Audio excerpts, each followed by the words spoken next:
liberty, and justice for all. Everybody, emergency exit, there. You're all set on camera, you hear everybody? Kind of motion to open the, planning board meeting, April 23rd. So moved. Second. All in favor? Aye. Great. George James, welcome. You wanna kick us off? Oh, Jennifer Pimble, sorry. Here you are. Okay. Sorry about that. That's quite all right. And I'm not just for long, I know you guys got it all on the move, please. I need to do that or not. Please. So I'm the Dutchess County Agricultural Navigator. In 2016, Dutchess County actually put money towards a position at the county level to help municipal officials and farmers so that they can not just go to ag markets. Now people locally have a person to go to, so that means assessors, zoning board, planning boards, all have town supervisors, also from a local, regional, state, and federal level. So I work with pretty much everybody in this region, on some side or another. I work with your assessor before, so there's a lot that goes on. It's been since 2016, but I want to hit some really the highlights. If you go to, as a planning board, you should be familiar with the Dutchess County Planning Department's website. You go on there and go to agriculture, there's a lot underneath that tab. You've got the farm friendliness audit that was done. It was 2019, but Shelby did a fantastic job of just so towns could see where they maybe have holes so they could make their town more farm or agricultural friendly. We have the Dutchess County Ag and Farmland Protection Board plan is on the website.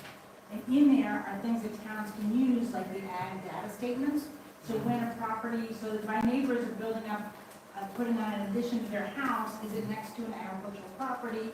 Is there any ramifications? That goes to the Ag and Farmland Protection Board, just for guidance on that, to make sure that it's not going to interfere with agriculture. Okay? We have the differences between ag assessment and ag districts. Huge learning curve. We have an agricultural resources inventory. That is searchable by topic, so that someone who's looking for an agricultural grant, or if they're looking for a state office, or something like that that's involved in agriculture, it needs to be updated, and this year it will be. But this is a really great resource for everybody to have. We have the Dutchess County Right to Farm Law, which is also a model for towns. All it does is just state that you are committed to being farm friendly and working with farmers. Did you slow down? I'm sorry. I know I was only given a few minutes. I didn't know exactly why. You're very welcome. My apologies. Sounds like you've done this before. I have. We have the Partnership for Management Growth, where the county's put in dollars to help fund the purchase of development rights for farms. That money isn't a ton of money, but what it does is helps make them eligible for more funds down the road. Can you talk a little bit more about that program? I'm supposed to not go into depth on anything. I'm supposed to kind of just give you an overview of what we're doing. That's we can do that at another In that time. case, go faster. I know, right? So, and then there's the ag navigator position, which is me. So I'm a conduit for farmers, municipal officials, and economic development people. So this year is very different. I retired from cooperative extension in June of last year. I worked with farmers all the time. I was the ag navigator. 50% of my job was the ag navigator with county funding. When I retired, the county actually said, you know what, we really want you to stay on. We need this position, which shows their support of agriculture in this county. I think that's huge. So I said yes. So I work for the county part-time, 15 hours a week. It's not a lot. They just hired somebody full-time, but they asked me to stay on for several months to help them. So, I mean, I've got 38 years of experience with extension, working with farms, and nobody expects somebody new coming on to know everything. I certainly don't know everything, don't pretend to. But anyway, so this year, agriculture was actually invited to the table with the economic development honchos of this county. That's Ron Hicks, that's people in the city of Poughkeepsie, that's people all over this county that are what I would consider the gurus and know everything there is to know about economic development, and there's me. I got to go in there and was like, oh my goodness, what am I going to talk about? So it's an exciting time, I think, for agriculture. So some highlights I want to let you know about. The Ag Navigator whether it's me or whether it's Amanda coming on board, when you're doing a comprehensive plan. That's the time to call us, and we can help you with some of that on the agricultural portion. So I think that that's an important piece that we do help with, and help with the counties northeast. And so this is on the last note. You can ask me questions, but I want to make sure I got all this stuff right. Last note that I'd like to leave any kind of town board, planning, whatever, business zoning, or just a full town board.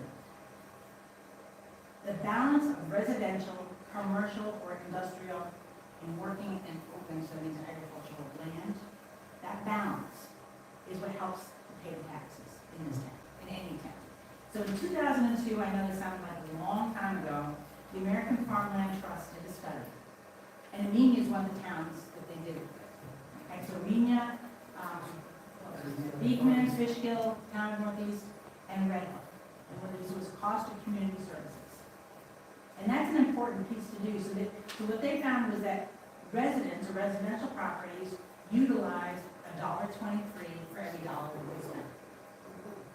And so they're using more, right? Commercial properties and industrial properties use 25 cents of every dollar that they pay in. And farmland only uses 17 cents. So who's helping to offset what the residential people are? And so when towns get really upset, or the townspeople get upset, this gives you a tool. You can say, well, listen, this is what helps offset the things that we're able to do for you. And I think that's a really important piece. I mean, how many of you already do that? Nobody. All right, it's one of those things, and you can look it up, American Farmland Trust study. I think that's a really important piece for towns to know, how important that balance is. So when you lose agricultural land, or you lose farms, that's what happens. All right, I'm not here to be one side or another when it comes to anything that's going on, particularly in this town. I do live here, but I'm not, what I'm telling, this is the same thing I told the town of Northeast a year ago.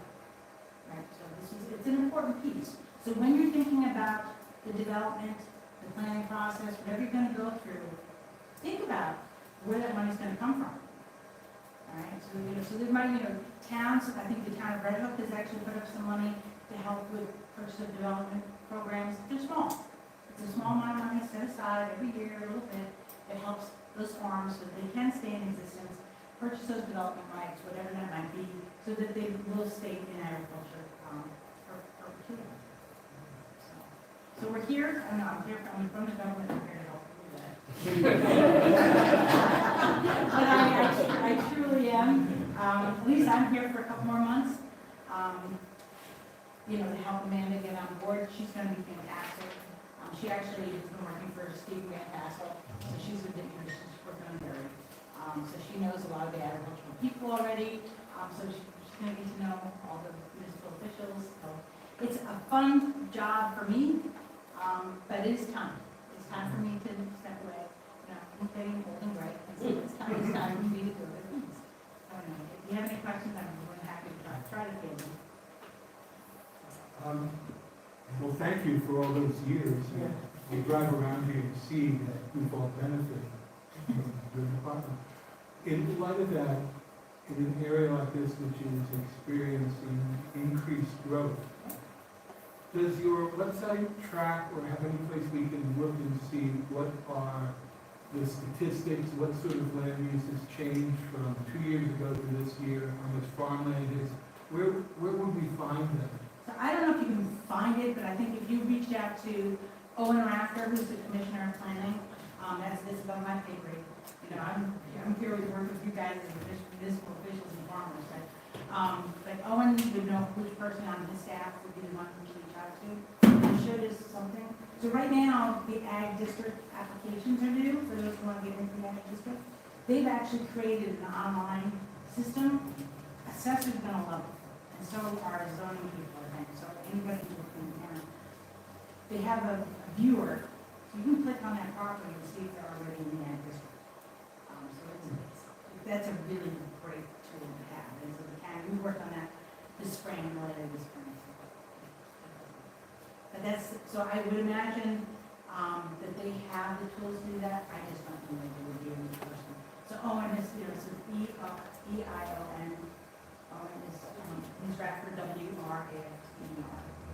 But if you go to the Dutchess County Planning website, it's right there, he's the commissioner, he's the boss.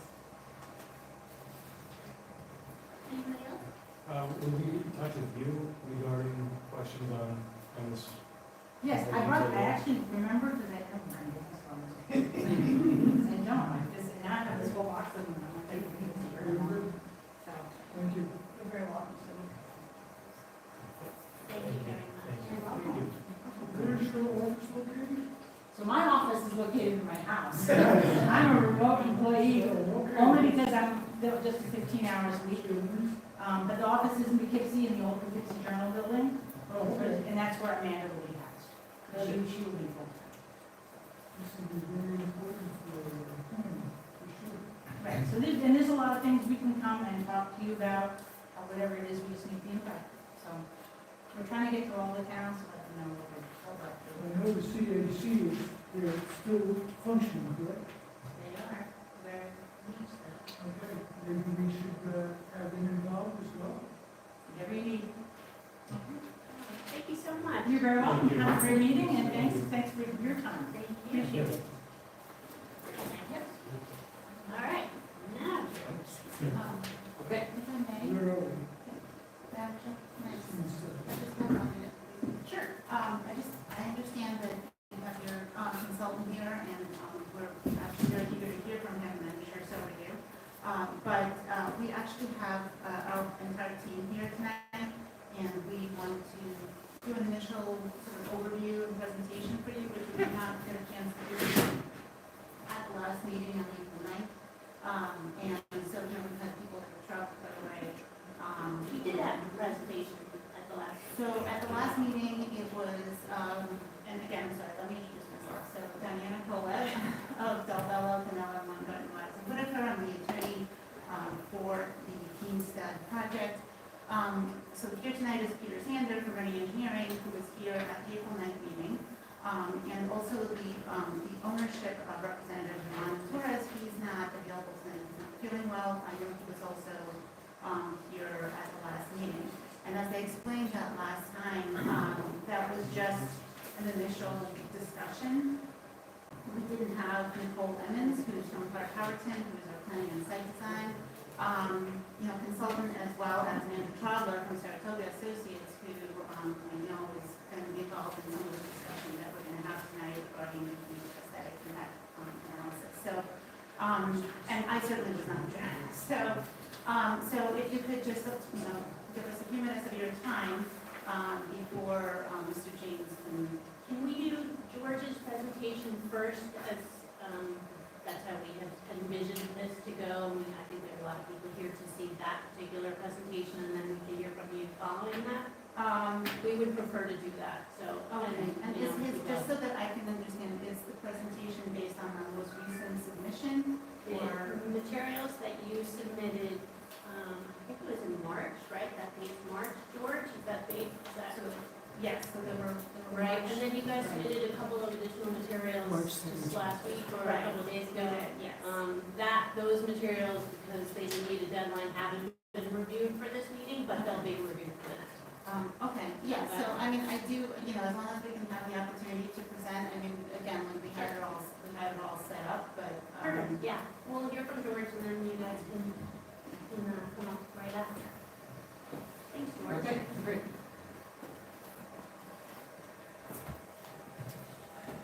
I think introduce yourself for those of us. Oh, sure. George James, I'm the urban planner for the town. I am your visual resource consultant. I've been doing work with the town. I was thinking I've been working with the town for 18 years now. My goodness, a long time. I'm going to see if this works. Oh, it does work. Oh, excellent. Okay.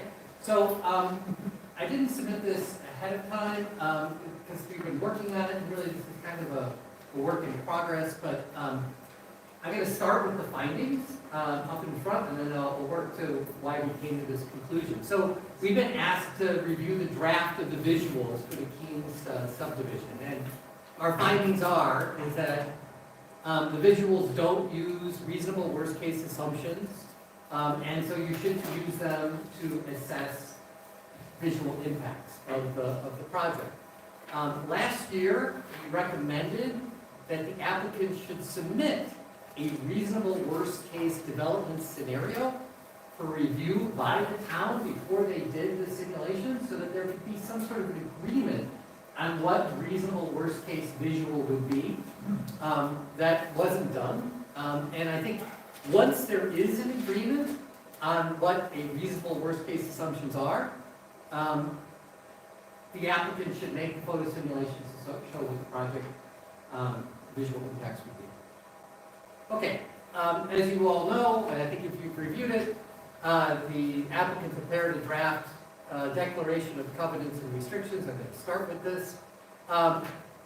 Agricultural area, these are things that can happen in the agricultural area. I'm going to test my eyesight here. The agricultural area shall be used for passive recreation, including gazebos or other covered or uncovered. This is, yeah, it's an excerpt from your Declaration of Covenants and Restrictions. Okay, which I've just highlighted a few parts of it, and we'll go over it. So, covered or uncovered passive recreation areas. You know, there are no gazebos or other uncovered passive recreation areas shown in the photo simulations. Greenhouses, there are no greenhouses shown. Animal husbandry, including horse riding, and really it's the next part, which are the buildings, structures associated with animal husbandry. And other than the barns, there are no other agricultural buildings shown. There's no access ways, paths, and trails, which are all permitted under the Declaration of Covenants restrictions. And then design standards, all exterior finishes shall be neutral colors. And you know, that's a very broad topic, right? And so neutral colors include ivory and white. Colors used in photo simulations are dark and they blend. They don't, in my opinion, they don't reflect what I would call reasonable worst-case assumptions for assessing visual impact. And reasonable worst-case assumptions would show permitted colors that create the largest contrast, right? You know, yeah, you can do that. Well, assume people do that, and then see what it's going to look like. Which in these kind of environments is the thing that's ivory and white is typically what it is. So, you know, just to explore a few of them. Dark colors, you know, this is a simulation that we're looking at right now of the project with darker colors with little contrast. Again, these are new structures that are on the landscape, which again are darker colors with little contrasts. What we've done with this one, this is simulation from Depot Hill Road, so kind of a zoom in right now. It shows the primary residence buildings with single shades of dark green brown on the left-hand side. And what we did was we just took them in and we put them into Photoshop and we said, well, what happens if they're white? And changed the color of the roof, and so that they're more visible. They're obviously more visible.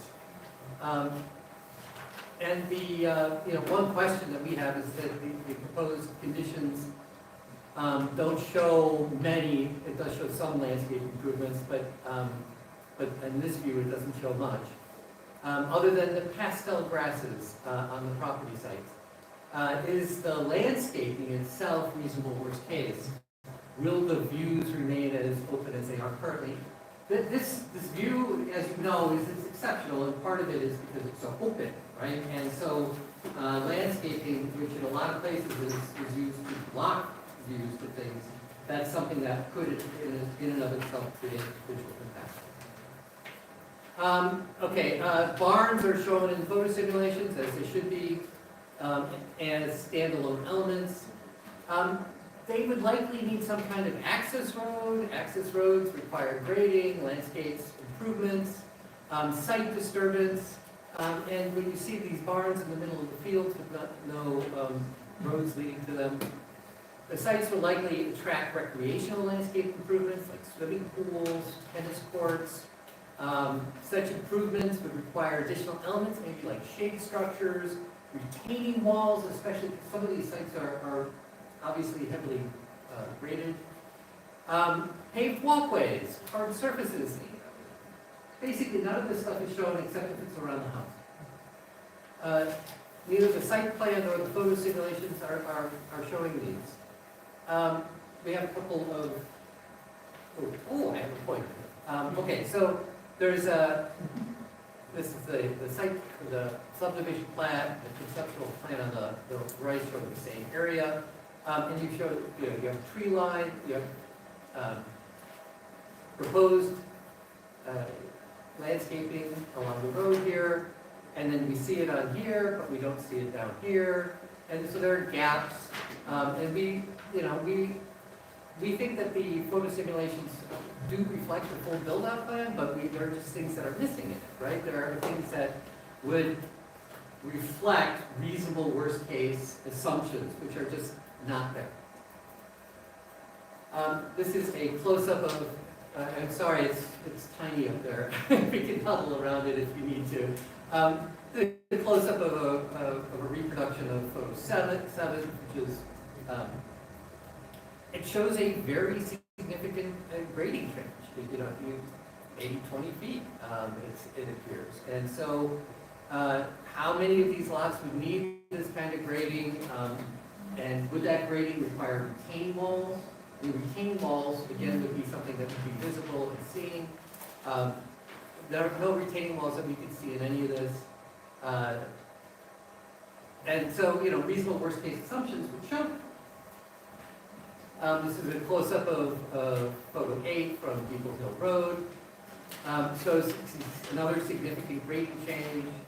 And, you know, again, we're showing the darker colors, which do not appear, and they kind of blend in with the ground texture.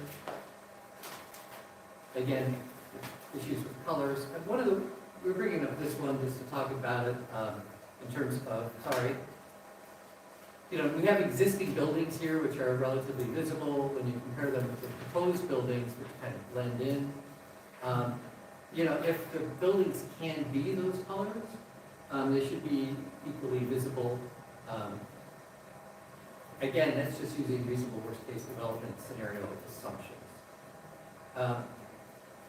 And again, these don't show any of the recreational landscape that we would expect, you know, the swimming pools, the tennis courts. And we have this uniform pale tone on the unimproved parts of the lot, which this was a little surprising to me, is that a lot of the lot, nothing happens, right? It's agriculture, and it's agriculture then and agriculture now, and there's a texture that's placed on a lot of the land, which I'm not sure why. And you know, so this is minor. I'm gonna say this is that, you know, so there's a new texture over here that cleans up these shadows and makes it look nice and clean, right? You know, this is now all night. It's all been cleaned up, and it's not necessary to do that when you're creating these sorts of images to assess impacts on visual resources. This is one that it's a reproduction of photo 14. And the photo simulation shows this pastel treatment of the ground. You know, again, I'm not sure why the ground texture needs to change, but the barn looks great. You know, I mean, there's a lot of detail on that barn, but there is no road that leads to it or other disturbance. I would also say this is the one that, you know, so there's not much happening in this view, right? There's an access way on the left-hand side, so there's going to be some disturbance there. But the ground texture has changed, and it looks kind of like an Andrew Weiss painting, you know? Like, there's no reason to do that, right? I mean, it's you know, it's the use, unless the use is proposed to change, right? If there is a proposed change of use, sure, go ahead. Or a reasonable worst-case assumption saying it's going to be something else. Go ahead, but if it's just an ag field in the future, there's no real reason to change it. And then there's some other minor things, like, you know, there are a couple trees that are removed, but the canopies are still in the simulation. That's relatively minor, we only found a few of those. And then finally, if I may, there are some questions that we have from the declaration. and what it may mean. So, subject to the foregoing, the lots may be used for agriculture, keeping of animals, horseback riding, other recreational uses permitted under the zoning law, including business enterprises offering recreational services. I'm not sure what that means. Like, okay, so you have a business, do you have to have a parking lot for customers? That is a big open question for me, and there's nothing that would suggest that in the plan. The lot shall not have more, the lot shall not have more than one principal single-family residence with an accessory apartment. Are we seeing accessory apartments? Notwithstanding the foregoing, the lot may be improved with a second single-family residence with an accessory apartment, provided that the lot has sufficient acreage to comply with applicable density requirements. Are there lots that qualify for this? I don't know. If yes, how many of them would qualify? Should we be showing secondary units? And then, some more questions. This is about fencing and landscaping. Fencing shall be limited to the residential perimeter, except for purposes of horse and livestock. And it's unclear to me how the fencing is shown in the simulations. I'd like to see some documentation of the assumptions. I also have questions about qualities of fences, right? So are opaque perimeter walls allowed in the residential perimeter? So can you have a privacy fence, a wall, right? That creates a kind of compound area. I actually don't know the answer to that question. It's maybe for the town to help me with. But that's not what's shown, right? And if there is, again, because the quality of the space is the wide open views, things that block off views would be something that you would want to see when you're assessing the impacts. And then there's a little bit on the roof. Maybe think that none of these houses have solar on the roof. I don't know if that would be permitted. None of these houses have solar anywhere.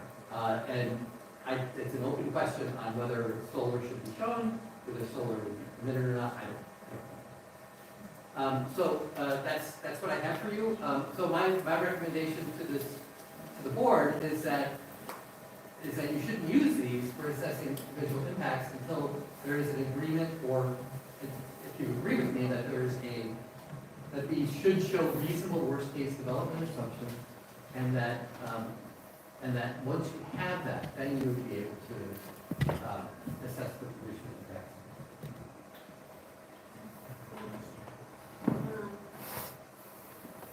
Thank you.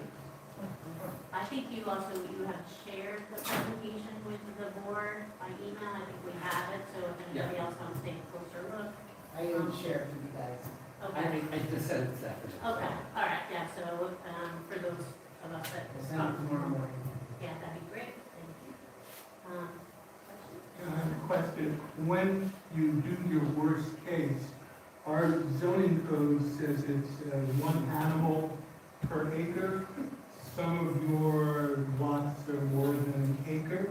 So worst case should say, oh, we've got 5 acres or 3 acres, let's put in 3 horses. And then when you put in 3 horses, which I lived next to an equestrian neighborhood for many years, they don't just have a barn with 3 stalls. They have a pen for round penning, some of them, they have a little ring to ride in. So when you're looking at it, particularly Yes. from across the valley, you'll see those things. Oh, absolutely. And so I'm just saying, we want to make sure that that's included, the barn size for 7 animals, because that's a maximum of what you can have per code. Should show a barn that big with support, cat rooms, whatever. So, Again, that's exactly what the comment is that it should show the reasonable usage of the land that has the highest visual impacts that you could reasonably. And can I ask, when we see it, just when you present it, I'm driving across the valley down the hill with the curve. I want to look out, I want to see what it's going to look like. Because that's what's going to determine how the view shed is really affected, and that's what the town residents are going to look at. And yes, we want to make sure that, as far as you said, that those elements are protected. Okay, thank you. Any other questions for George? Not at this time. All right, well, so it sounds like next steps are potentially, if everybody agrees, maybe we take a look a little closer to your materials, and then maybe we can have a discussion about whether or not Andrew and George have a conversation, maybe some people on the board sit in on that, or if you want to come back to another meeting to sort of sort out what the revisions to the simulations are gonna look like based on George's comments. What do you guys think? Yeah? Okay. Yes. All right, So I think that's, Madam Chair, I think that's part of what we wanted to address tonight, as far as what would be the next steps. So I appreciate the comments, and we do have a copy of the presentation, but I did want to address a couple of things. okay, but that would be the next steps, from the board's perspective, is you guys review it, we'll review it, we'll take a look at it, and then maybe you schedule a meeting, or, and if the board prefers everybody to come back here. I think there's a lot of people here also that want to review the materials. So I think we give them an opportunity to take a look at that, everybody digest it for a little bit, and then come back, with a reasonable next step. Okay, all right. Diane? So just, and sort of in response to what you suggest as the next steps, we have been trying for quite a few months to have these initial conversations with Mr. James directly, so that we wouldn't necessarily have to go through this during a meeting where we haven't had a chance to look at this at all previous to the meeting. We didn't have a chance to prepare, respond to these particular comments, and so I think in terms of the process being, fair and reasonable to everyone, there should be some discussion between our consultants before the meeting, so that what we're presenting is what this board is looking for and what they want to see, because that has not been the case up until now, and so that's what we'd like to do going forward, as far as the next. Fair enough. So when we met, I don't know, last September, and then I think in August, and then several times, there was discussion in front of this board about what materials your folks would be preparing. And this board all advised that you present a reasonable worst-case scenario. George sent a bunch of emails, lots of them, saying like, this is what we suggest, this is what we'd like to see. He would review them, get back to you and say, yeah, this seems like reasonable assumptions, have at it, go do your photo simulations. Then there was a request, one, from your folks to ask whether or not George would meet with you directly. This board agreed that that was not appropriate, that anything that would happen relating to the, this application and any other application happens in front of this board, not between people on different calls. That's what this board advised, and everybody agreed. And then last week, or last meeting, when Peter was here, there was a comment made about why this group did not present that reasonable worst-case scenario for George's review, so that we could avoid this kind of back and forth. And the response, I think, was we just didn't, and Jamie, who's not here tonight, said, well, that's on you, that's your risk, that's risk that you decided to take, to not go through that process. I'm just recounting facts, these are facts, this is what happened. So for you to come back now and say, we've been trying to do this, we've been wanting to do that, is not entirely genuine. And so we would prefer, as a board, that everything takes place in front of this board, that there not be these offline conversations where nobody here is privy to the decision making. So yes, George came here to present tonight because we would like to do everything in front of the community, on camera, in front of each other, so that we are all in agreement about what's going to happen. So, All right, well, I just, to back up here a little bit, part of the reason why I wanted to present prior to this presentation is because I think it's important that everyone here understands what went into what we did here, because, it looks as if, that we just didn't consider this, didn't consider that, realistically, what we did since the last time that we were before you in October of 2024 is we went through a very long process of looking at this property and really thinking very carefully about how to limit what can happen on this property beyond what is currently in your zoning code. Your zoning code is very permissive, and we took a very long time, we took 4 or 5 months to really go through it carefully and to prepare this declaration of covenants and restrictions that would limit the size of the homes, the height of the homes, and really address it going forward in perpetuity so that any future development that might occur here would be subject to that declaration. So I just want that to be something that we recognize and is on the record. We, in addition to that, we also looked at, all the different, we did look at the views. We worked with Andrew Trotler, who I'm sure he can address some of the comments that have been made. But part of what we're doing here is, we're ensuring that there would be no further subdivision. We're ensuring that each lot, and you'll see it as I'm sure you've seen in the declaration, while there are maybe small items that need to be tweaked for clarity, there are, there's exhibit 1 to the declaration, which has in it a breakdown of every single lot and the restrictions for that every single lot, including impervious surface, including, footprint size, everything else that would apply to each of those lots. So in terms of understanding what to expect, that, we went through a very detailed process to do that. The other, and also in addition to that, we proposed that the declaration would be, that the town would be a party to that declaration, which means the town would have the ability to enforce any of these restrictions. So I just want that to be understood that yes, we're willing to work and to clarify, these specific items, if it's the color that needs to be, clearer, if there's other things like that, because in no way, part of the reason why we're talking about visual tones is because we understand the issue that comes with white or ivory in that big field, and so that's why we're not looking to do that. But we are looking to preserve 90% of the land for agriculture, for open space.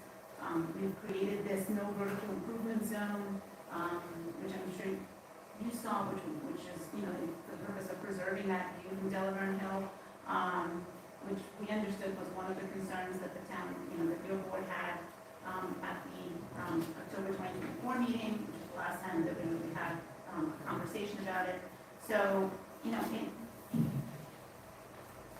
but just to backtrack even further, we are doing the best that we can to take it to the point where we're not seeking site plan approval.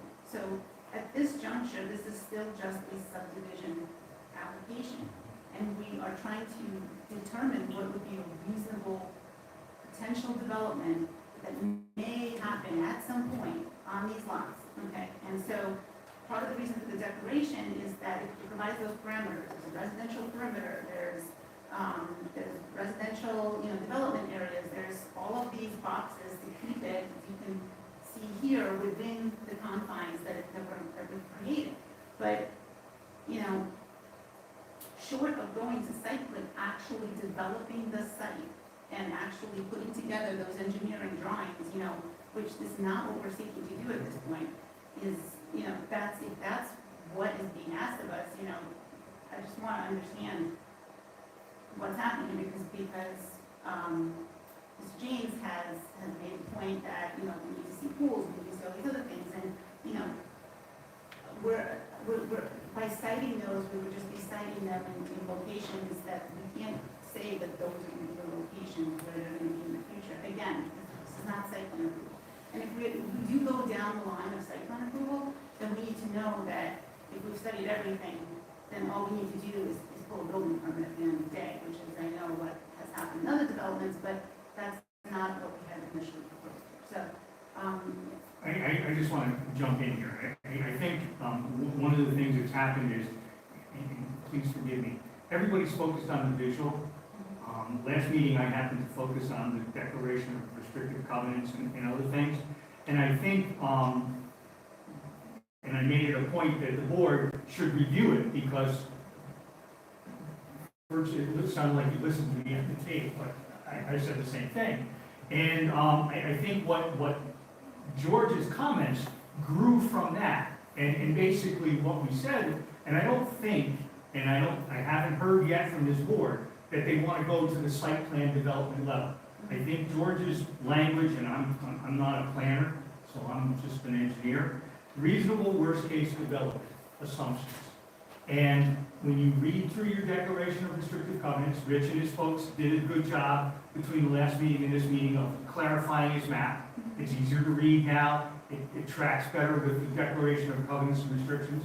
But in terms of reasonable worst-case development, there are some things that seem to be omitted. And I think the point here is, we're not asking you to program every lot, we're asking you to pick a few key points, I think, and I may be stealing Mr. James's thunder, but asking you to program a few key few key lots, and basically read your own declaration of covenants and restrictions, and see what would be a reasonable worst case. And program them in, and then we go from there. So I'm very sympathetic to what you're saying, and but I think it from my estimation, everything flows from the restrictive covenants, and we gotta make sure that what that says, when you look at it in the worst case scenario, is something that the town can live with. And like you said, you talk neutral colors. Well, as Mr. James said, and I've heard this in this boardroom and several other towns that I work with, that white is to some people an offensive color in a landscape such as this. So maybe you need to tweak the restrictive covenants. Maybe you need to define a better color palette. You talk about your competition, and Hart Harrigan is here. They've got a wonderful palette at Silo. I'm not suggesting the same thing, but it's fairly well defined, so everybody knows what to expect. You're not going to get a pink house. So I'm just kind of echoing, and I think what the board wants to do is work with you to get to those points. Yeah, and that's understandable. I think we just want to understand what our parameters are here, because that has been a bit of a moving target. Understood. So, I would like to call Nicole up just to show a few of the slides that we have prepared. If I may, I just have Yeah. one Yes, question. go ahead. Look, I'm saying this as someone who twice a month spends about 6 hours, maybe if that, and a lot of my colleagues. So the nuances of what you have to deal with every day, I'm sure can be frustrating. But since this is a subdivision, what I'm looking at is, if I put 23 or 25 gumdrops on that, and they were all hideous green and orange, am I going to want to see 23? No. I'll tell you what, we'll give you 6. So you can't say it's a subdivision without us understanding what the worst of the subdivision can look like. Because then we might have the opportunity to minimize it in lines with our code. So that, I think, is for those of us who are enthusiastic, passionate part-timers, we just want to make sure we know what we're going to see. So I apologize for any frustration, but you can have all the green and orange gumdrops you want. That's on the record. Yes, I just didn't tell you that. Yeah. Before we begin the presentation, we printed out just as a piece. It's our presentation in paper form, so we can all see it. Yep. Yep. And here you go. Thank you, Mama. John, so just to clarify, so if there's 20 subdivisions of 20 pools, are we looking for 20 pools to be shown? I would not expect 20 pools on a site like this. I think we're looking at, there are some of these lots you can tuck as much as you want into the development area, and you're never going to see it from anywhere. There are certain other lots where you're going to see one horse standing in a field. So you have to kind of balance here, and I think what you're going to have to do is pick some points that are clearly the most significantly visible, and I'll defer to the two visual guys, and create a worst-case scenario so that you know what you're looking at. You know, you can run through some of the neighborhoods here, and there are certain houses that have pools, you wouldn't even know there's a pool there, unless you looked at it from the sky. Yeah. So I think it's all a function of a reasonable worst case development. What's that? We don't need to see the China gap. That's essentially correct, you're right. We don't even know if they'll have China. So, Nicole Emmons, with the Park Harbin, and was here in October with the board, not in general, we were there in October, but the board was here and we heard from everyone. It was very helpful for us to be with you guys here, and the ask to come back and to share our best case scenario, and then of course a reasonable worst case scenario for organizations. So I'm going to go through slides. I'm going to go through, is that better? Okay. See if I've got the, here we go. So Diana went through a number of these, what we've done since October. I do want to kind of step back. That's what we did since October. We stepped back. We've all looked at this site quite a bit. The board spent a lot of time thinking about the site, thinking about the potential. We stepped back, think about it again. Fresh eyes, thinking about the aspect of subdivision plan, but through the lens of a master plan vision. One note is from the ag board, 53% of farms in Dutchess County are between 1 and 49 acres. We're looking at an average lot size over 18 acres, and that would encourage the use of agricultural uses and preserve that zone, that realm of farming in this area. So that is part of our jumping off point. Also, to think about how to complement the existing composition of the community. There's the hamlet of Menina, there's development in the surrounding area, Kingston, existing houses, and the foreground from the hill. This subdivision considers the site as a threshold. It is as you enter Menina, it is in the view, it is part of a larger complex within Dutchess County, and certainly consideration of the hamlet of Menina.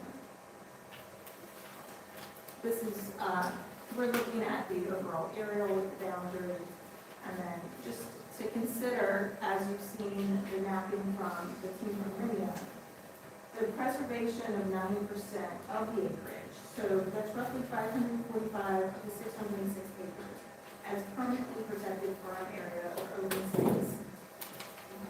We've shown a graphic to the left, which takes that 606 acres and breaks it down, farm area, open space, the residential area, and what is anticipated as rural lanes to serve the subdivision.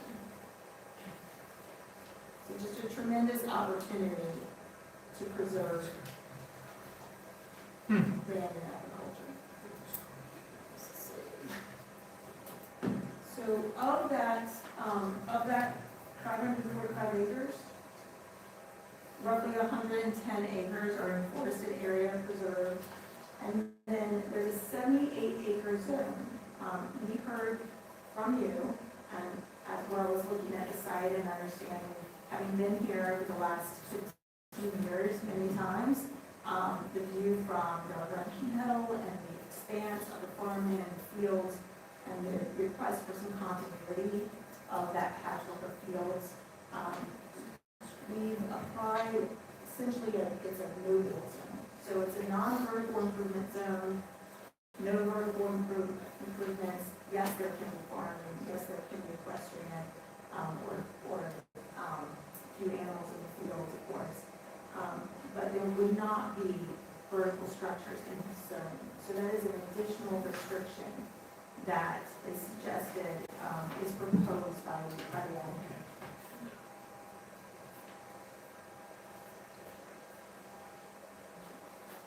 I'm not get too far away. There's a magic. You want to this one is the subdivision plan that you've seen. So we're gonna talk a little bit more about this. I'll go on to the next slide so we can get a better graphic. Showing you, I want to put everyone back in the context of the site. I think when we were here in October, a lot of you had recently been on site, which was helpful to see the King Farm facilities. This is a number of views of the existing site, including the King Farm facilities. So we'll go to the next slide. Then move into specifically goals and commitments. So if you don't mind for me to read, feel like my art history professor. Next slide. If you don't mind flipping to the next, we are going to look at stepping back, looking at the attributes, the physical attributes of the site that organize it today, and have the potential in a subdivision plan to be retained and to help organize development. This, in fact, complements very nicely the overall siting principles in your code, and also complements and is a direct foundation for the restrictions that have gone into the declaration. So starting from the left, the large agricultural field as an attribute, a physical attribute of the site, the equestrian community that's there today, the patchwork of hedgerows, stone walls, vegetations, trees, the ridge line, the forest edge, and the wetlands. These are all components, we go to the next slide. When overlaid onto the site, already today create a structure that is there. So it's building on that foundation of those physical attributes that are there today and preserving those and enhancing those with elements like the no-build zone that we are seeking in the declaration. So if we go to the next slide, which now looks at the subdivision plan and breaks it down into 3 areas. So it's also thinking about this larger site, 606 acres.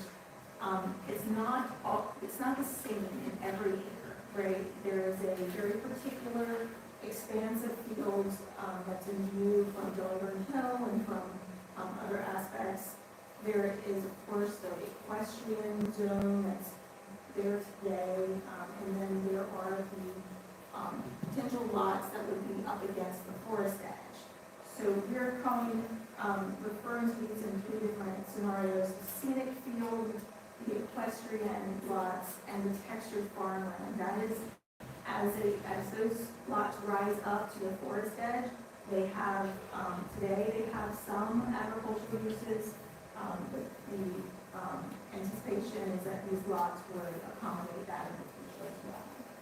And going back to the comprehensive plan and thinking thoughtfully about the language that was used to describe the landscape, a patchwork of textured fields, forest-covered summits, and preserving these aspects of how the community and your predecessors have described Amelia and its surrounding lands. So how can we contribute to the way in which it's been described and preserved today by yourselves and your predecessors? So going to the next slide, this is really just highlighting and starting to describe how we may think about these smaller elements of the plan, rather than just looking at all 606 acres in the same way. So in the scenic field, limiting hedgerow divisions, those will retain that sense of open space, limiting vertical, and then in the equestrian, this is where there are existing barns that there may be home sites that have a more direct relationship to the equestrian uses, and then of course in the textured farmland, taking those existing hedgerows, utilizing those for, as you're noting your goal setting principles, to help site houses, help site home sites. So in the next slide, you see a depiction of where the preferred residential locations would be. So as we look at each lot, thinking about what is the existing vegetation, where is the forest edge, where is the preserved field and site in the homes, so that they are set within the larger landscape. we go to the next slide, this is one of the simulations that was done. This is a proposed LDAP shed protection, and I'll talk a little bit more about that with Andrew and George. I just wanted to, set the stage. There are a number of things we'll talk about for ensuring the protection of the site, and those are already written into the declaration. Those additional constraints. So similar to how private guidelines might help to create additional constraints on a site and a development, the declaration is actually proposing that a number of what is often a private guideline will become a public and a board interfacing, in fact, set of restrictions. And a number of these, if we go to the next slide, start to get very specific. Some of them are broader, that there's no additional subdivision in the site. Dark sky standards, additional prohibited uses beyond the zoning code. And that the town and the HOA would have oversight. And ultimately, this is a subdivision application, site review, site review application. Excuse me, I don't mean to be rude to come off of you, I apologize. We have some other issues that are going to take quite a bit of time. We want to make sure you have your say, but if we can. Let me flip more quickly. Okay, thank you. I'll try not to take very much more of your time. So we'll just flip through. You're going to see we've read a number of these already in the development covenants and restrictions. There's in the next slide the adherence to your existing code and those elements that must be met, planning board review, setting the process for further oversight by the town's appointed boards. If we go to the next slide, you're going to see a number of the declarations and compliance considerations. These have informed these visual analysis studies that Andrew and his team at Saratoga Associates completed. So we did not start the reasonable worst-case scenario with the town zoning code. We started with these additional restrictions, height limits at 28 and 21 feet, earth tone colors, and we'll scrub the language and make sure we have clarified non-white and non-reflective, so earth tone colors, not just neutral, but earth tone, and as well as the rural siting principle, explanation of the 90% preservation, the residential area and residential perimeter. So just, I'll flip through these next. We've included some visuals to help complement some of the specifics that minimizing the building footprint, if you don't mind going to the next few slides, minimizing visual impact, sensitive placement, dark sky, long-term legal enforcement of these standards. And in the next slide, a number of images that are depictions. Again, this is a subdivision, so using reference images and it's not a designed lot, but using reference images for the elements of the development that would be acceptable for the covenants and then ultimately any additional HOA oversight and kind of oversight. Excuse me for the interruption. Has Mr. James, have you had a chance to look through all this stuff, this material yet? So how can we make any type of recommendation today unless you can advise us? I want to be transparent as possible.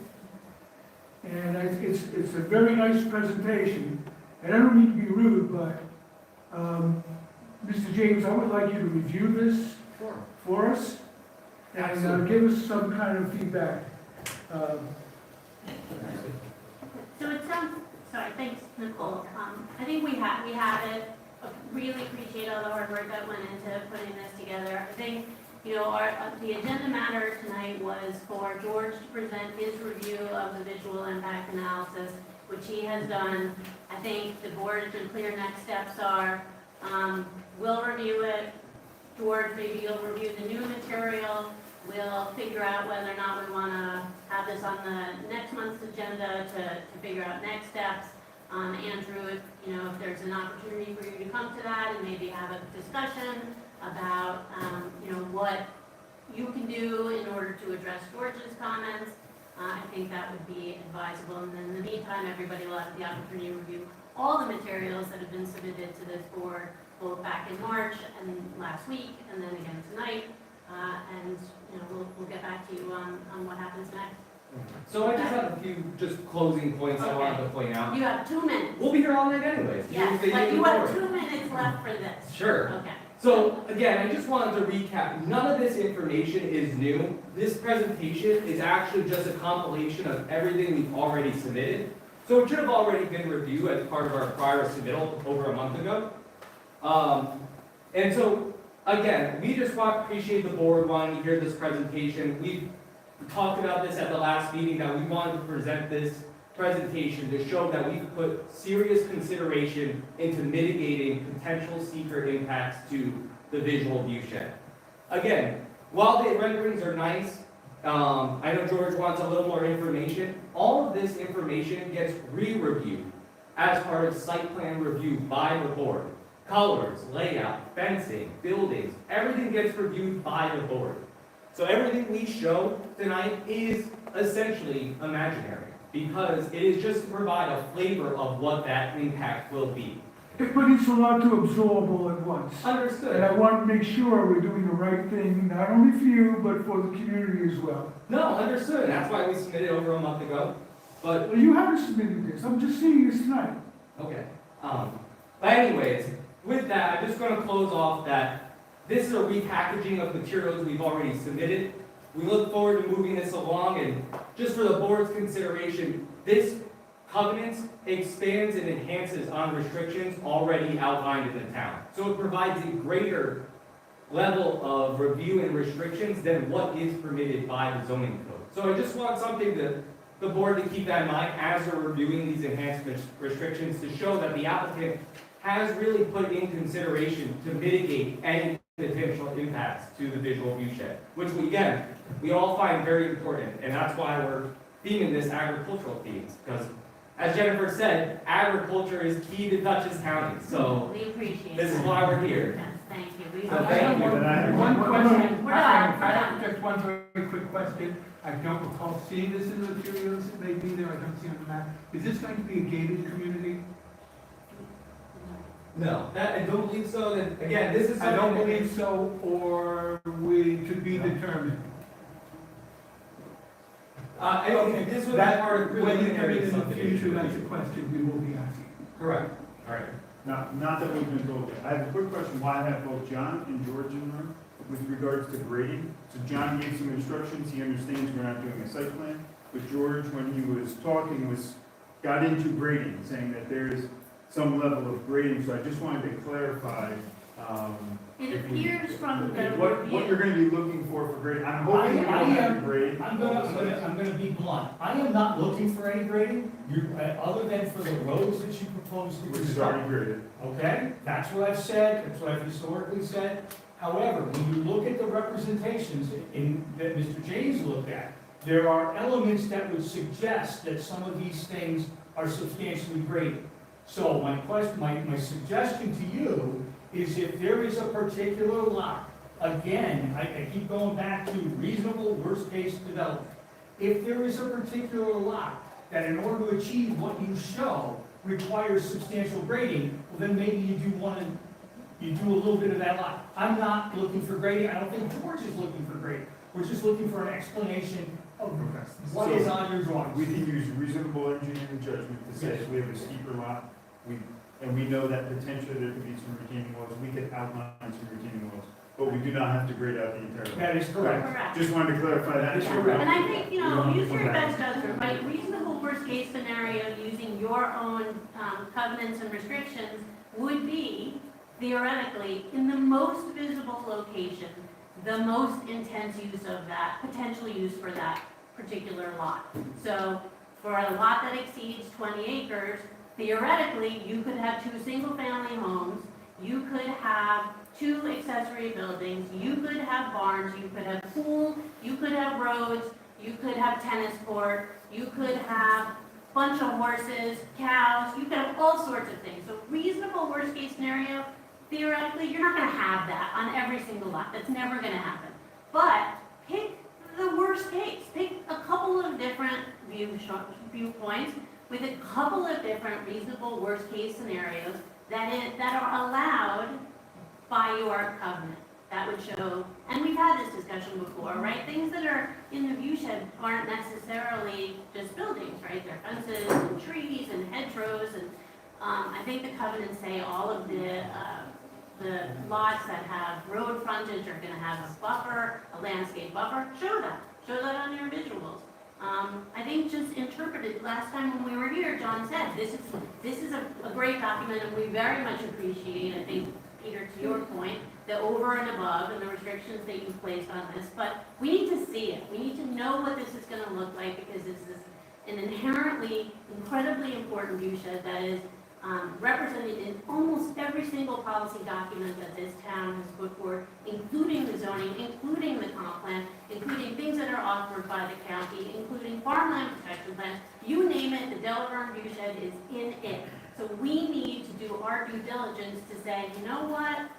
We're okay with the way that the mitigation that this applicant has proposed is sufficient for us to say, okay, we've done our work, you've done your work, we are protecting the things that make Amenia important. And I think it's not an unreasonable request. We've had this conversation a number of times. I think we're getting there. I think we're getting closer. I think George's presentation was incredibly clear. And there's just a few things that this board needs to see in order for us to straight face, we did our due diligence. If I may, Chair, for example, this zoom in, there are 3 lots, 20, 21, and 22. Each residential scenario is different. Considers things like an accessory apartment above a garage, considers if the acreage is enough so we can have a second dwelling. If possible, it would be helpful, I think, to have a conversation with George, and maybe a few members of the board could attend, to have a working session, to actually just walk through. I think we did this already, but Depicted, we'll do it again. You want to know which viewpoints? not just that, but also to show it's been depicted, maybe, I think the conversation that we've had a couple of times is give us something to respond to. That's the request. We've So had that request. I guess what I'm hearing, I'm gonna jump in here, because I think you're both saying the same thing from opposite sides of the same field. What I'm hearing, Nicole, is they've made their presentation, and what went into that presentation is their guesstimation of what is worst case on some of the significant lots. It is not translating well to us and to Mr. James. So it would probably be helpful to have a small working group. That was Mr. James, Nicole, this gentleman here, a member of the board, to go through and understand what's on those lots and understand what needs to be either added, subtracted, multiplied, or divided to come up with what satisfies his estimation of reasonable worst case and what jives with yours. Did I put that correctly? Yeah, we'll talk, yeah, we can talk about it. And I would suggest that you just need to authorize that, ma'am, and then set somebody out to setting a schedule. Yeah, we'll talk about that and figure out how to make that happen. Well, yeah, because it's on the presentation today, I have a number of questions. And I didn't want to interfere with your presentation, I thought it was very informative. But I do have some questions myself. Great, okay. Not to absorb it one time. We'll talk about it on the board, we'll figure out, who, what, when, and we'll get back. Okay, just keeping in mind that we only have once a month with Mr. James, so to the extent that we, again, just timing being important, if we can have that guidance before the next meeting, so we've got enough time to have a conversation, that would be great. Okay, thank you, thank you. And Diane, I would suggest that probably Paul will reach out to you and schedule everything through you and Paul. Yes, Okay? thank you. Does that work, Madam Chair, once you guys make a Yeah. decision? Okay. Thank you. Thank you. Thank you. Does that work for you, George? Yeah. Thank you, John. Okey dokey. Cascade Mountain Lands lot line change.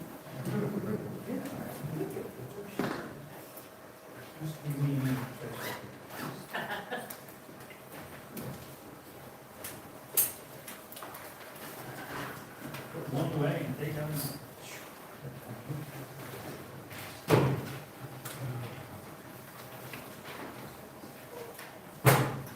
I have one question before we start discussing this. I received a certified letter from the board because I am in that area. There's one intervening lot between my property and that piece. I believe I don't know how many feet I am from the lot. Should I recuse myself or? That's up to you. There's no rule that requires you to recuse yourself, but if you still feel like you can evaluate the application objectively, it's your discretion whether or not you think it's best to recuse yourself. Okay, thank you. Good to go? Yeah? All righty, Wait, good. John, you do? Yeah, I'm good now, yes. All right. Well, good evening, everyone, for this application, Hi, which is... Peter. Hello, good to see you all. So this is a Cascade Mountain Lands lot line adjustment. What we have are 3 existing parcels, one 6.8 acres, one 5.4 acres, and one 34.5 acres. So what we have proposed tonight is a reconfiguration of these existing lots to eliminate 2 non-conforming lots. As you can tell from the existing conditions, 2 of the lots do not actually maintain frontage along any road, they're landlocked. So for that purpose, we are doing this lot line adjustment to bring the lots into conformity. As we discussed last meeting, one of these lots is a flag lot, which I brought up in our cover letter to the board requesting a waiver, because again, this is more of a correction of a non-conforming condition and not a subdivision or anything that would really warrant any new development. So with that, I believe the real outstanding questions were property ownership, which has been cleared up. It's Cascade Mountain LLC. And that has been supported in the deed document that we've provided and has been cleaned up on the plans. There's also minor addition of notes that John requested, and that's pretty much it. So, happy to answer any questions. Thank you, John. Sorry. So, last meeting, you resolved to schedule a public hearing for the next meeting, I believe. May 14th. And as a consequence, you said, as long as we get the issues resolved. To Peter's point, they have satisfied the property issue. We now know who owns the property, and it's properly reflected both in the deed, the application, and on the drawings. Just to remind you, it's a type 2 action, so there's no further environmental review under seeker. Ultimately, the owner's consent note will be needed. There's a couple technical issues. In his cover letter, Peter set forth what I think are reasonable justifications for the establishment of a flag lot in this particular case. It would be my recommendation that you accept one flag lot for this particular subdivision. It doesn't necessarily need to be done until we do a resolution, and it can be part of the resolution. But I think Peter would be a little more comfortable if you just all nodded in agreement that he could proceed with the layout that is currently in front of him. The only issue I have, and we have discussed it, is I'm not quite sure how access to that rear lot works. There's an existing traveled way that appears to meander its way through the lots to get back to that rear lot. I don't know if it's your intention to reuse that, or if you're going to need to create a driveway ultimately someday in the future to get there. I had asked for some additional information. I'd still like some clarification on that point of how that's going to work, because if you are going to use that traveled way, we're going to need a cross-access and maintenance agreement amongst the various lots. So that remains to be resolved, but I think you need to have the public hearing. That would be one thing that could be resolved after we proceed with the public hearing. I don't think it's a fatal flaw in terms of moving forward. I think we talked last week, somebody talked about what, how the access to the rear lot. Yeah, potentially for an access easement, we would be applying to the parcel, but at this time, there's no plans to develop those upper lots. And when they do come time, if an applicant does want to develop them, they will also need site plan review because they are in the SPO. So we figured at that time, that would be the appropriate place to show the driveway access. Is that okay? I gotta think about that. Okay. Because your code, I need to have a reasonable access for that rear lot, Okay, so. all right. And they either have to demonstrate it now, because you're creating the lot, or put an easement on it. But we do, under the code, you do need to establish a reasonable access. Okay, That can be constructed in accordance with the town driveway requirements. understood. Doable Doable. for next, like before, so that we have a, updated plan in advance of the May 14th meeting? Yeah, so if I'm hearing correctly. May 14th. Yeah, May 14th. So I'm hearing correctly, this can be resolved with applying an access easement to the property line. As long as that road is traversable and nobody has a problem with it, and you can demonstrate that it's traversable, that's fine. All right, understood. Okay, so what we just, what we've been, agreed to in the past is get everything to John a week in advance, so that would be May 7th. He can sign off on it, and then we'll be, ready for the May 14th meeting. All right. So May 7th doable, revised plat? Okay, I just have a comment to make, No, and no, I'll go place ahead. it very unfair. Two of the members of the hunting club contacted me. And it's a registered shooting range.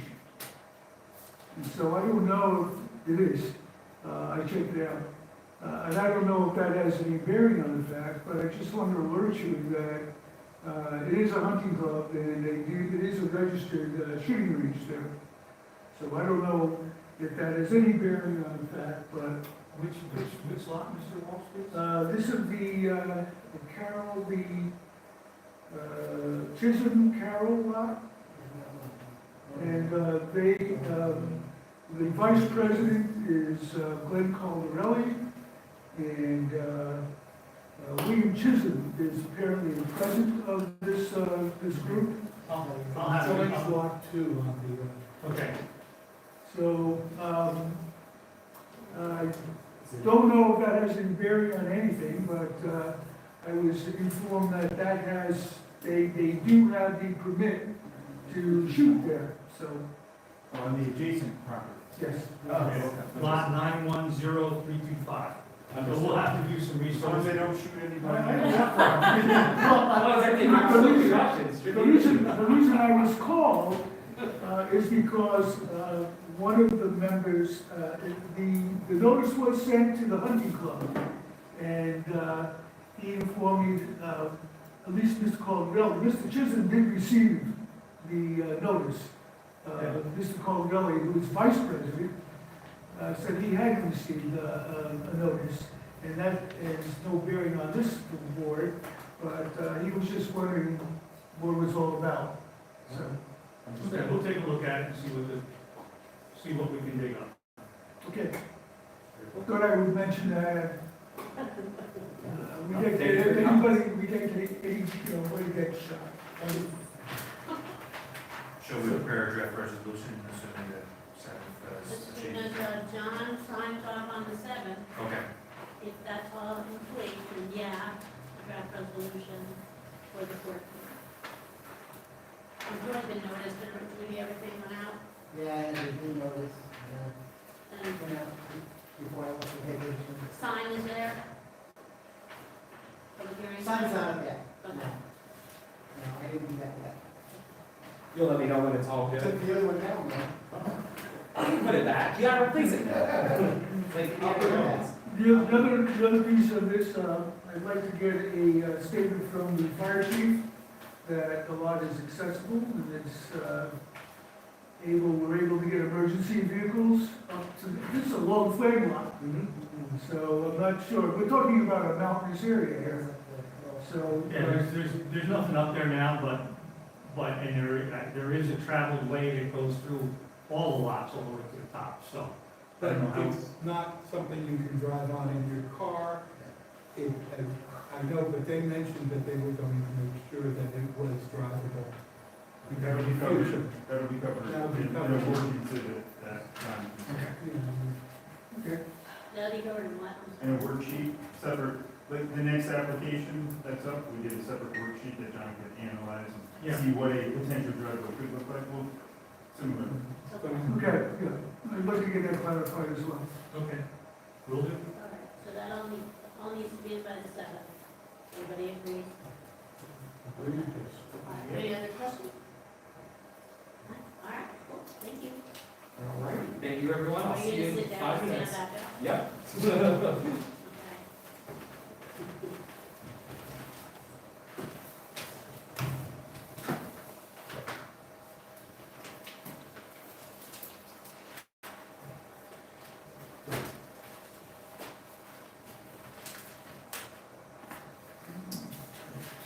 Okay, Tower Hill. Howard Hill.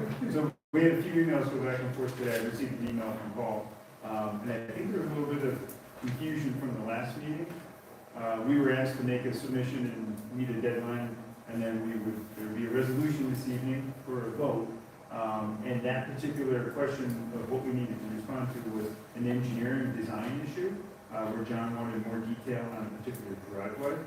So we went ahead and did that, but according to the email I saw from Paul, there was something with the plat, but all John was looking for on the plat was additional notes that would mirror what is in this final driveway agreement.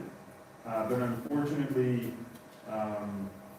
Paul has not gotten back to the applicant's attorney, so I didn't put a note on it a week ago, because it's only a note and it's no bearing on the actual technical part of the plat. I believe John has accepted the plat with no further comments. So we were expecting a resolution this evening, but from what I understand, there might not be a resolution. There is not, I was corresponding with Paul at the very beginning of the meeting as well. I think there are some minor issues all capable of being resolved with respect to the easement that are still outstanding. That Paul's going through some comments he has, and I think we just want some clarity from the attorney on your side if there are no further comments. So subject to working those things out, which I think can be worked out, then we'll prepare a resolution. So what I did was, I went ahead earlier today and said, well, let me grab language from the draft agreement, place it onto the plat, emailed that in, made that submission. So hopefully John can take a look at that and we can get this resolved as quick as possible. And I too have been in contact with Paul. The issue here, Rich, is quite honestly, to have a public hearing, you need a plat that is representative of what's gonna go on, and that's the way the board took it. And I fully expected you to submit a plat with the language on there, and I didn't Have see the it. public hearing is closed. Yeah, exactly, for the resolution, I'm sorry. And because some of these things have been getting away from people. Okay? Yeah. And we didn't want this one getting away from anyone, so the board wanted to have something that they could do. I did review your proposal, I was satisfied with that, and I did send an email and everything out to the board. I talked to Paul, Mr. Rapplier, although is aggressive in many aspects, wasn't aggressive on this, and his email to Paul was somewhat cryptic back in April 8th, so they weren't able to resolve issues, so I think they need to have a more direct engagement. I don't see any impediment, I don't think Paul does either, to having a resolution for next meeting. No, not at all.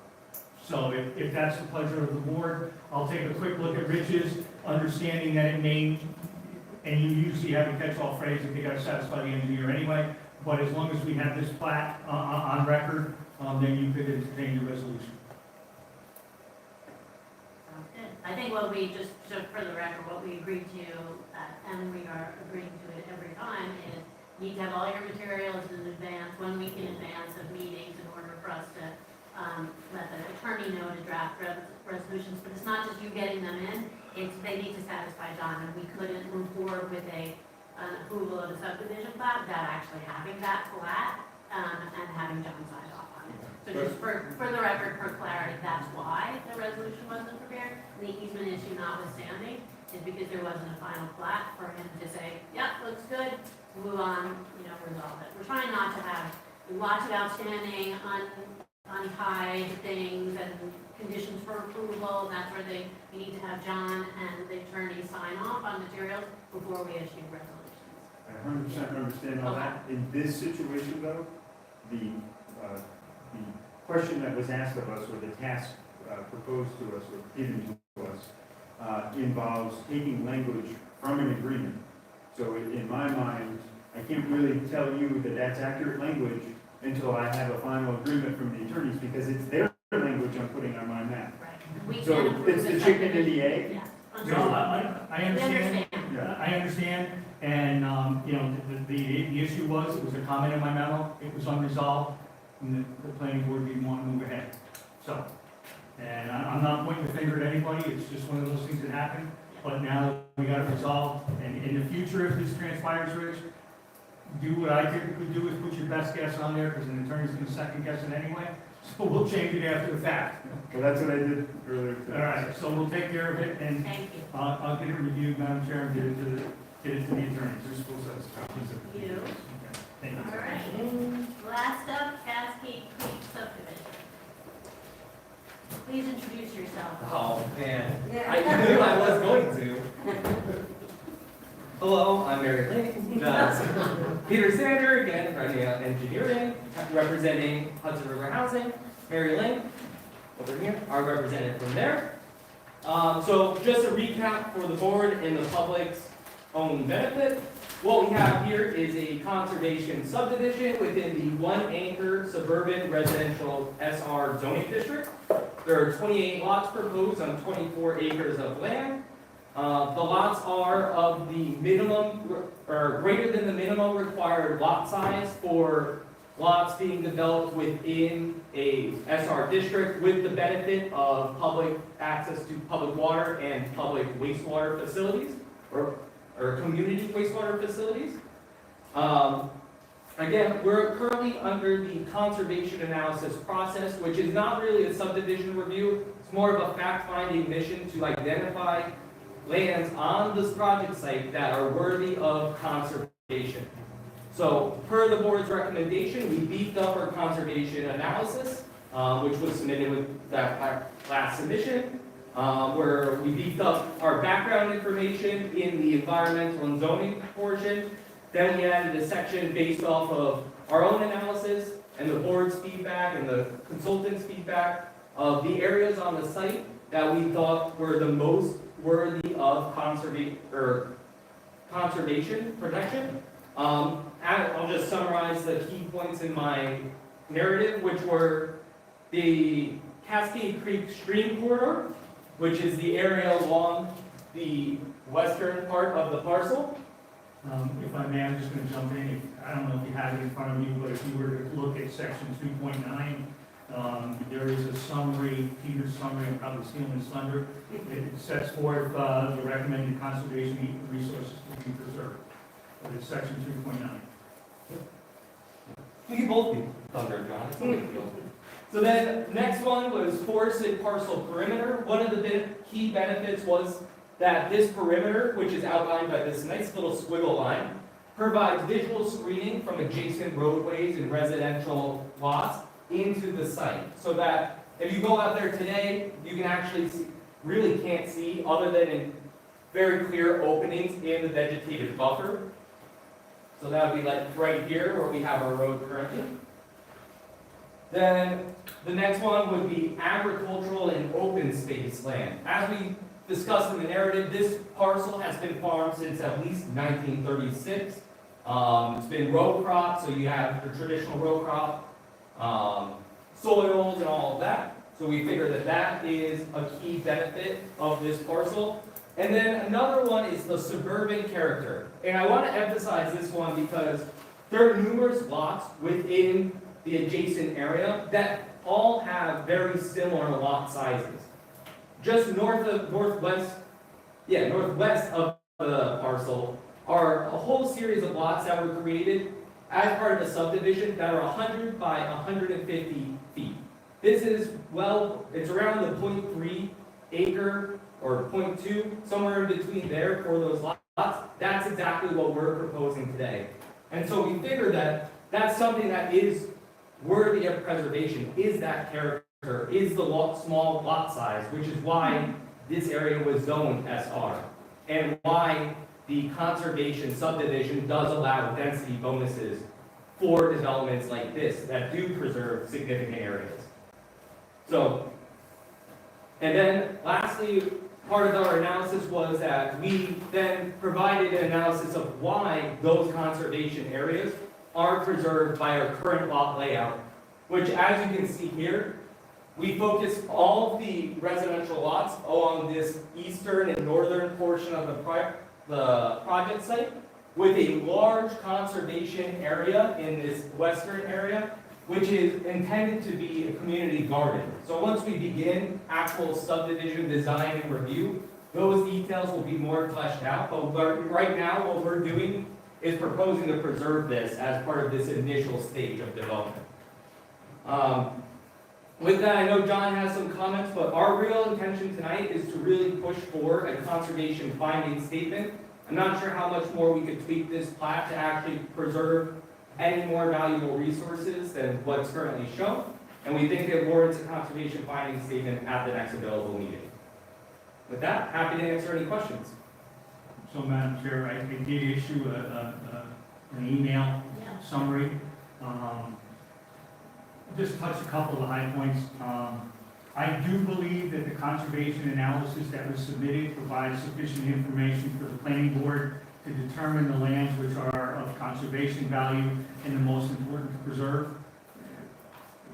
Take out some of Peter's adjectives and flowery language, the basics are all there.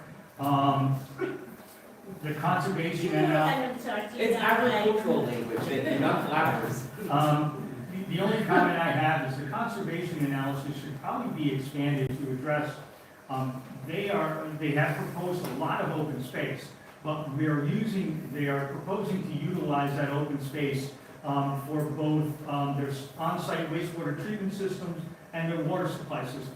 They are not mutually exclusive, they are not offensive. So I think what Peter needs to do is slightly improve the language, showing how even with the use of those open spaces for those facilities, they are still preserving the aspects that need to be preserved. It's just a small enhancement. Again, I directed your attention to the particular section. It's my opinion, and I've talked to Paul, that you are in a position to accept this document and authorize the drafting of conservation findings for your next available meeting, provided Peter addresses the utility overlap. And I just want to remind you that the findings are subject to revision based upon the field analysis of the site and the information developed in the course of the secret process. So this isn't the final decision. It's basically what you're doing is identifying or agreeing to the areas that they have identified as being worthy of preservation. You're also acknowledging that the plat, although it is not entirely correct at this point in time, generally fulfills the requirements of the conservation analysis, and that by moving to the next step, which would be the secret review, you would fine-tune both the subdivision and any additional information that would need to go in the analysis. So I think the long and short of it is, we're pretty much there with probably another paragraph or two, and you would be able to entertain reasonable findings for this project. And the last parenthetical comment, I think that this layout was presented last time, and I think if you recall the CAC comments, I think this layout does a fairly good job of taking most of their issues off the table and addressing them. And I think it was a pretty positive step forward. It's not meant to be an endorsement, I'm just suggesting that the information that the CAC raised has been addressed, and I think it makes a reasonable presentation and something to work from going forward. Thanks, John. So the new materials have been referred to the CAC for their review, but their meetings aren't coordinated with this, so they want the opportunity to review the materials and get something back just to And at the request a little bit of latitude there because their meetings aren't coordinated with ours, but committed to providing us something in advance of the next meeting. So, so with that, pending that, any other? Madam Chair, Yes. could we invite the CAC group to come in and express their concerns? We. Is that probable? We can, they've given us, you know, all of their comments in writing, and then they're gonna write up another memo, but if it's helpful, we can invite them to come to the next meeting. Or, you know, one or more of this person to just continue with that. Sure. You mind if I I just, think it's just for transparency purposes, it might be beneficial to have them express their point of view. Sure. Respectfully, Mary Lane from Hunting Ground. This has been a long process. I mean, we came before you in December. The CAC took a long time to give us comments the first time around, and we went out of our way. They were very good comments, we appreciated them, but we worked pretty hard in a pretty quick time to try to address all of them, and as John says, he believes we did it very satisfactorily. But if we have to wait another, I'm hoping to get this thing through on May 14th. Yeah, and I don't see any reason why that can't happen. No, we would just Yeah. require you to authorize us to prepare findings. Yeah. Findings can be easily adjusted during the course of the meeting, and so, And we'll have CAC's review of your materials in advance of that meeting. So any resolution or any findings that the consultants are putting together they would already have the benefit of the CAC's final. So review. Peter needs to do his update 7 days before that meeting, is that what Yes. we're hearing? please. Okay, right. and then is anyone going to reach out to the CAC? Yeah, we will. Okay, Yeah. great. And just to note for the board, the CAC will probably have another crack at it as part of the secret review for the actual Yeah, technical understood. subdivision design. We, So, you know, fair enough, right? Like, they reviewed it, they just want to take a look at what you produced. and we love their We're happy comments. happy to do that, and so I think we should, you know, afford them that Sure. opportunity. Okay. Very cool. Any other comments, questions? I have one comment, but it's not really directed at this per se. It's directed at everyone that we saw tonight and heard from tonight. I've recently had the experience of going around to a lot of our neighbors here in Armenia for other reasons. And there's a lot of animosity out there for everything that this board is seeing. And we sit here and we're trying to do the best for everybody, but I really, really think behooves everyone, Keystone, Silo Ridge, you guys, to do more community outreach. We're a lot more. Not just come to us and hope that we do, because you hear it, people are calling and doing. No. You gotta do a lot of it. So I'm not telling me anything on here, and I want to proceed too. I mean, we had a voluntary session with the neighbors, you know, that we Yeah. initiated. We- And I think a lot of the comments, even at that weren't on the record, because it was just an informal session, but a lot of those comments, I mean, the whole thing is moved away from the creek. There's a lot of stuff from that session that we certainly will have more. Great. Yeah. And that's why I'm saying it's not directed to you guys per se. It's just something I've been thinking about for everything that we're seeing. And it's just, then, very quickly, for the neighbors who are here, can you go through the next steps? Just, the next meeting, we're looking to, Moving forward with this, the next step would be to adopt conservation findings and accept this sketch plan as a reasonable preliminary plat to be, you know, for which to base their secret review. At that point in time, there's been a number of issues raised, but we're probably gonna have to talk to them. They're gonna have to make sure that their EAF and supporting documentation is consistent with the plat that's in front of us. I think they had offered a traffic study, you may have already had a traffic study done. We're gonna need any additional documentation with them, and then we would go through the secret process, and as we were talking, do an evaluation, make sure you have all the information you need, Then, once we reach that, we would also be advancing the subdivision at the same time.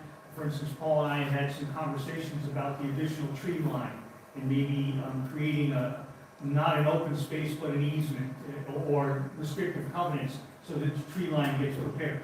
Things like that which would be built into that. And then once we got a plat that you were comfortable with, you would make a secret determination and then schedule a public hearing on the preliminary plat. And then they would, once that was completed, then you would issue a preliminary plat approval. And then they'd be off to the races to get their outside agency approvals.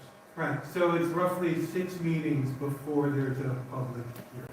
We're kind of counting that, somewhere around there. I would suggest it's probably gonna be more like, 3 to 4 if Rennie and those gentlemen do their homework. It might not be, you might skip a meeting, in other words, it might not be the immediately next meeting, but it might be the meeting after that. But if they do their job, I'm not thinking it's gonna be that far ahead. I don't like to get too far into the late summer to help hold a public hearing, because then everybody accuses you of doing it in stealth at night. So, and that doesn't benefit these folks. So, but it's going to be, my experience with this board, and Rich and Peter will probably agree, you folks will move as fast as they move, and as long as they provide you with what you ask for in a reasonable and timely fashion, they usually pass go in like $1,500. So the steps forward are basically in their lap. And I'm sure that lady standing over there is going to control. Gee, Lucy's gonna change this one. That's all. I was gonna be a little more, suggested there might be a whip, not a chain. Well. Okay. Anyway, all right. Okay, so we have no, thank you, we have no minutes to, thank you very much. You need Awesome. to Thank you, everyone. formally authorize Paul and I to craft a draft set of conservation findings for this project for your consideration at the next meeting. Let's make that motion. So moved. Seconded. All in favor? Are you gonna be able to get us a draft of those in advance of the meeting, do you think?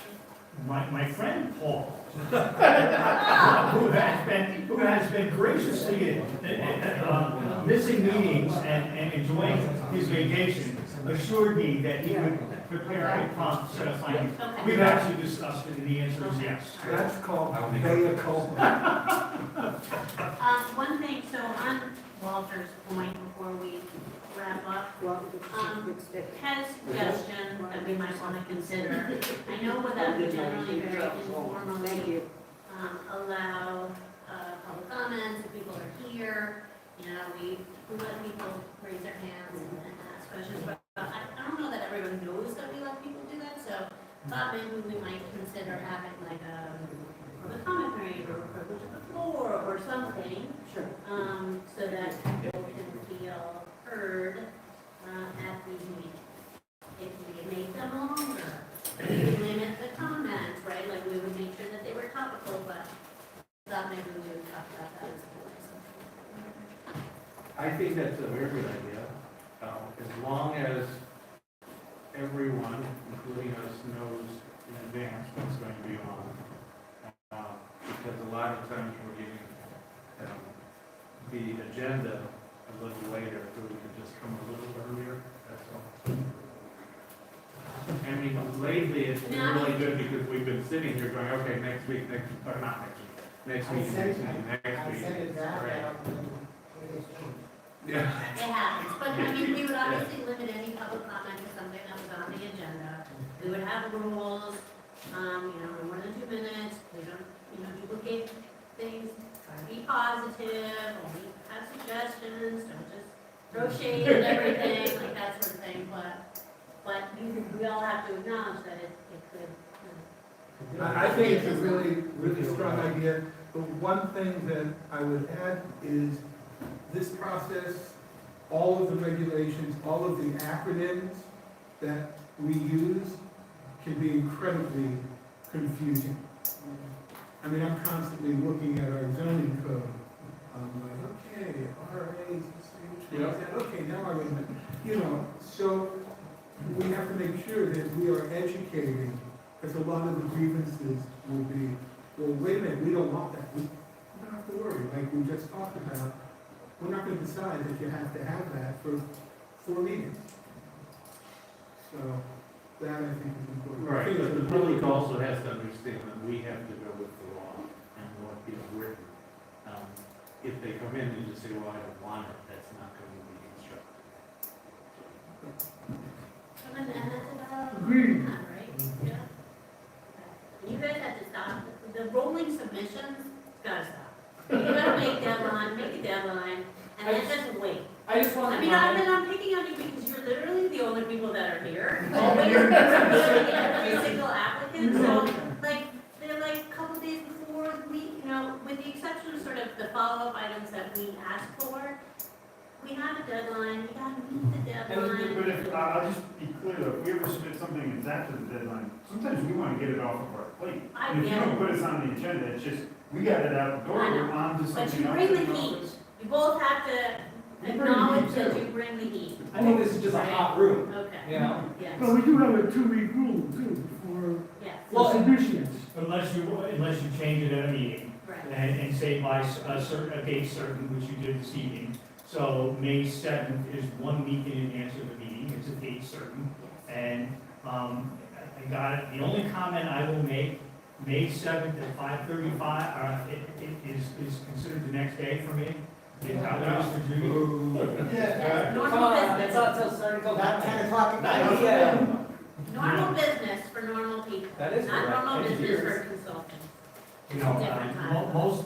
most towns do it to ensure, accommodation, they do it by 12, required by 12 noon. Okay, well done, that is. And that way, it gives them there's some latitude to give it to the chairman, that if they get it in at 12:45 or 3 o'clock, at least it's not 5:35, you know? You so- guys understand. Yeah, but for some of these follow-up email submissions, I don't think anybody's looking at them that same afternoon. Oh, yeah. When the chairman gives me a deadline, most of them get looked at as quickly as I can, so, yeah. Everybody should just be respectful of everything. Right. And just, I wanted to note that that Keen Stud submission was not intended to be reviewed. It was more of just a kind of a guide along as we do our presentation. I just wanted to We make. get it, but to be Understood. fair, you weren't supposed to present tonight, so, Right. I believe right, I mean, it was very clear that we were going to try No. to present tonight. well, maybe it was very clear that we're gonna try to present tonight, but this board said next is George. I think we gave you a lot of latitude Yeah. tonight. So, I think we did. it's not worth going back and forth, but, just be respectful for that. I think That would never work. that's, all right. Then So there are 6. I'll make the motion to close. Okay, let's talk about the 6 items. Not 4, but We have 6. to, oh, wait a second, we have to approve the minutes, right? I didn't finish them. Can you run through real quick what those 6 items are, so we're prepared? Public hearing on, Lands of Cascade Mountain Lands. That's Gabe, yeah. Tower Hill, just for the resolution, we can put that on there. Cascade Creek, with the findings. Broughton Solar coming back at us, finally. Condo B&E, silo. And a brand new solar application that I just got this week. It was in time.